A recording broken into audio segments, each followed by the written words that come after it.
Comment construire la bisectrice d'un angle à l'aide de l'équerre?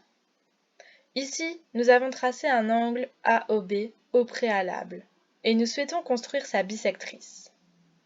Mais comment dois-je positionner mon équerre? Tout d'abord, prenez votre équerre et placez le zéro de celle-ci sur le sommet de l'angle, qui est ici le point O.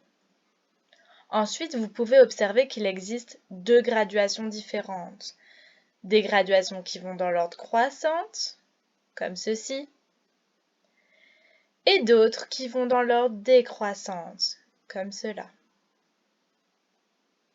Vous pouvez aussi observer que l'angle AOB est un angle aigu. De ce fait, l'amplitude de cet angle AOB vaut bien 60 degrés. Nous savons également que la bisectrice d'un angle est la droite qui partage cet angle en deux angles de même amplitude. Et que donc la moitié de 60 degrés vaut bien 30 degrés. Nous allons donc placer un point à 30 degrés, comme ceci.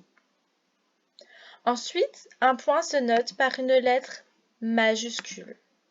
Nous allons donc le nommer le point C.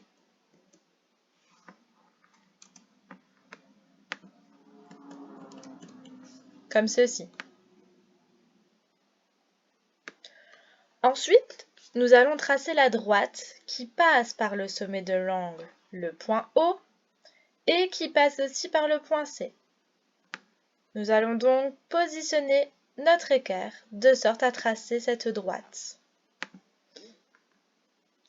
Nous allons prendre du orange, comme ceci, et nous allons tracer cette droite, qui est ici donc la bisectrice de l'angle AOB. Une droite se nomme par une lettre minuscule. Nous allons donc l'appeler B.